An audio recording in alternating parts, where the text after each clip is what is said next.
have any affinity with the term hardcore anymore? Never did. I always just wanted to go out and play music. I don't need the titles and all their little benefits. Which would be what?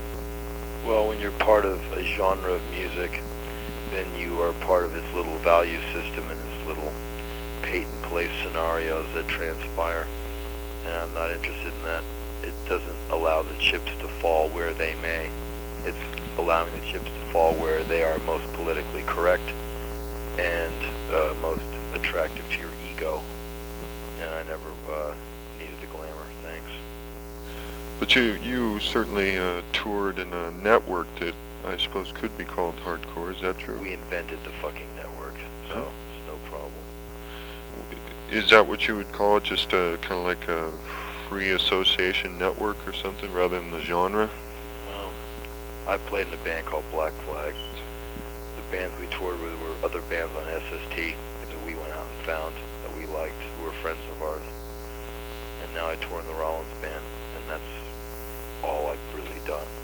Now everything else, hardcore, punk rock, these are just words, and they're not my words. Well, what would be your words then for your music and what you're doing? I told you. I play in the Rollins Band. Listen to the record, see the show, and then you come away with your own thing. Yeah, I honestly am not, trying not to be semantic. I'm just saying I don't really get into the genre thing with some stuff. I mean, like Miles Davis, what does he play? Jazz. Well, sure. I'm not trying to say that, we do something that's so amazing and so unique, there's no term yet invented. I don't even think like that. Well, I guess the only use is, especially for a position like I'm in, writing about music, of course, that's what I got to work with is words. How do I connect up what you're doing with the person reading my article? Yeah, well, that's the challenge of a great writer. Working with Black Flag and on your own, pretty much you've done smaller halls, that kind of thing, is that right? Yeah, well, with Black Flag we played some pretty big places, but not big compared to where we're playing on this tour. We're doing like, up to 30,000 seaters a day. And, there's not 30,000 people there to see us. And when we play, there's about 5,000. How is it feeling to you to be on such big stages in front of so many folks? No, it's fine. Yeah. That doesn't bother me at all. There's no difference in it for you? Not really. I mean, I like the music, so I can play in front of any number of people. And at the same time, you're getting exposure to all sorts of other people. Hope so. Yeah. I mean, easily when we play say we go to Cleveland and play in front of 7,000 people, and I don't even know if they're yawning or liking it or what, but that's probably about 6,500 people more than we could play to if we went there ourselves. So I think we're batting 1,000, and I do think it's important for bands to try and get out in front of different audiences and experience their music across different people, just like I think it's important for a listener to go out and check out other kinds of music. Like, just if you can appreciate the fury of original era Black Sabbath, like that heavy thing, well then you could probably appreciate the heaviness of Bob Marley, or like the soul of Hendrix. You could probably pick it up off a Coltrane record. But a lot of people might not know that, and that's something they should go and investigate.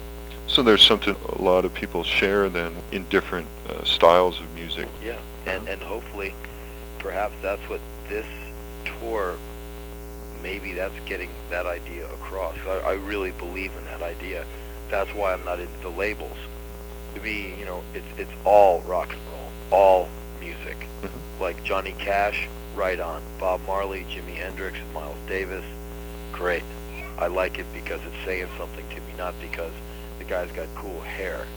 Roy Orbison hits me just as hard as the Sex Pistols. When I was reading your bio, reading about your early jazz and soul influences, does any of that pop up in your music now? Oh yeah.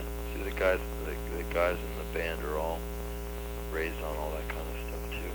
So we don't ever play like straight rock and roll type stuff. I'm strange arrangement or some weird 5 count in our stuff, which you're trying to dance around to it, and all of a sudden the 5 comes in.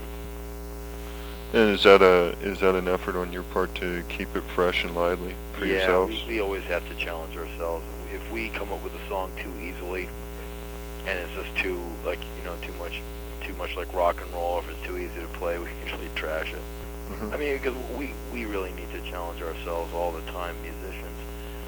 I don't know, I think some musicians don't challenge themselves enough. I mean, I'm always up for a good challenge. Like when we come up with a riff, I'm like saying, I could never put a lyric to this, and then you work it out. You jam on the riff, and you just start singing a bunch of nonsense until you find a way to get into that groove. And that's our whole new album, is stuff like that, where at first I was like, forget it. And everyone's going, no, it's good. Just get into it. And I said, you're right. And it just worked. What is your latest album? It has yet to be recorded. I mean, we're going to record at the end of the tour. And what's the last thing you had out? It's a live record called Turned On. Did you do a lot of poetry and spoken word stuff? Yeah, it's a spoken word. Poetry, yeah. And how is that different for you than music? How does that work for you? Well, it's a different way of communicating. I don't have the restraints of the band. They don't have to wait around for me to tell some 20-minute story while they're waiting to play the next song, or I don't have to hurry up and get to the chorus. It allows me to tell stories, to try and communicate and deal with things just with my words, without a big snare drum behind me or a huge PA. And it's hard, and it's very confrontational. Confrontational to myself and confrontational to the audience. And it's pretty hard getting out there for 2 hours with just a microphone. And I don't stand around and read things, I talk. And that's not always easy. And shows are often very depressing, very hard to do. But they're very rewarding. I meet a lot of great people. I learned a lot about myself. Is there any difference for you between playing live and recording? Do you prefer one or the other? Yeah. No, I love playing live. Recording to me is a job. Playing in front of a bunch of machines. But there's ways to make it fun. I mean, you can get a good studio environment going to where you can really, put your music down quickly, painlessly, and have fun, so you rock out. But I'm always been into that live thing. Well, what does it do for you, or what is it about live that does it? Everything. It's just the rush. You get out there, and there's all these people, and there's you, and the music, and the sweat, and the pain, and the volume. It's just, I've never done anything that good. I mean, I'm not saying I'm any good. I'm just saying I've never found anything that really sent me like that. You do quite a bit of traveling around the world, that kind of thing. I understand you went down to Australia, New Zealand, you do Europe. What's your feeling about well, I have two questions here. How do you feel about the condition of the world socially and musically? Socially, I think America is the scariest place I've ever been to. And musically, it's really great to go to Europe and just see how young people are into jazz music and are into blues music, as well as industrial, dance music, and us. They don't draw so many lines. There doesn't need to be like, well, if you like this, then you can't like this, and this, because it doesn't complement the patch on your jacket. There seems to be less of that there, which I think is really, refreshing. I mean, when you see when you go to a record store in Germany and you see a guy with a mohawk in the jazz section, it's like, well, right on. That's cool. And people in the States don't tend to do that at all, do they? No, it's more of a consumer's market in America. The industry has turned music into a consumer sport more than a form of artists trying to deal with art and commerce in an honorable fashion. Do you think the video deal has had a lot to do with Absolutely. that? Yeah. Yeah, I was telling the guy at Rolling Stone the other day, I said, I think you, MTV, and FM radio are all pretty much largely responsible for the downfall of American music in the last 10 years. What do you think of that? And he was like, oh. You think that's because they've made it into a big market package kind of deal? Yeah, you have a lot of fast money music Mm-hmm. and a lot of just concepting. Well, we'll get, all these bands to me, they're just like Menudo. Well, we'll get that great looking singer until he turns 25 and he looks like a man and not a boy man, and he doesn't drive all the women so crazy, and then we'll just cut him. We'll get another one.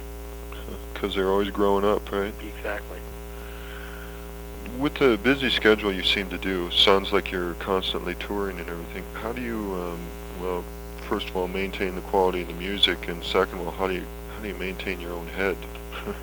Quality of the music is to honor the music and to love the music and to take it one show at a time and to take care of myself, discipline, weightlifting, meditation, and a firm constitution, and an unshakable self-belief. Where does that stem out of, self-belief? From having absolutely none when I was young, and having to make it, having to invent it, cultivate it, and understand it to be true. Does that have anything to do with the punk network that basically, people did for themselves, is what I'm saying here? Well, punk rock, got me out on stage with the Bad Brains. I used to sing with them every once in a while. The singer would drag me out. Through punk rock was the first time I ever even really talked to girls and had any kind of social awareness. I went to an all-boys school for 7 years. I didn't even talk to girls. I didn't even know what they were like. And so yeah, I saw a lot of hairy stuff, going through the punk rock world. But through being in Black Flag and having a lot of responsibility heaped on me and going through some really hard times with that band and hard times with this band, not as catastrophic as with Black Flag, that really taught me, wow, if I'm still here, that means that they didn't kill me. God damn. All right. All right, so survival. It's got to be more than Survive just and survival. prevail. You have to do more than survive. Prevail. About this Lollapalooza festival, just one more time. What's going on out there with the information and the art and that kind of thing, besides the music? Well, there's all these art tents set up, and there's different organizations with their flyers and pamphlets, and there's video stores, there's jewelers, there's different kinds of foods, there's local artists. There's all this stuff for you to go do before, and during the music. But I've tended to notice that people come and they sit down and they don't move. Because of the music? Yeah, people really aren't. I'm sure tons of people are seeing the art tents, but what I see is by the time we are off, people are now starting to come in. No one really sees us. But when the Buttholes finish, people are coming in. When Ice-T goes on after Buttholes, a lot of people are there for him. And after him is Nine Inch Nails, and then the place is 3/4 packed out, and everyone is sitting. Because then it's like Nine Inch Nails, Living Colour, Susan the Banshees, and Jane's Addiction. And I don't think anyone really wants to miss any of that. It's a good day of music. My personal favorites is Ice-T and Jane's Addiction. Jane's Addiction is playing really great right now. The last 3 shows have just been pretty fucking amazing.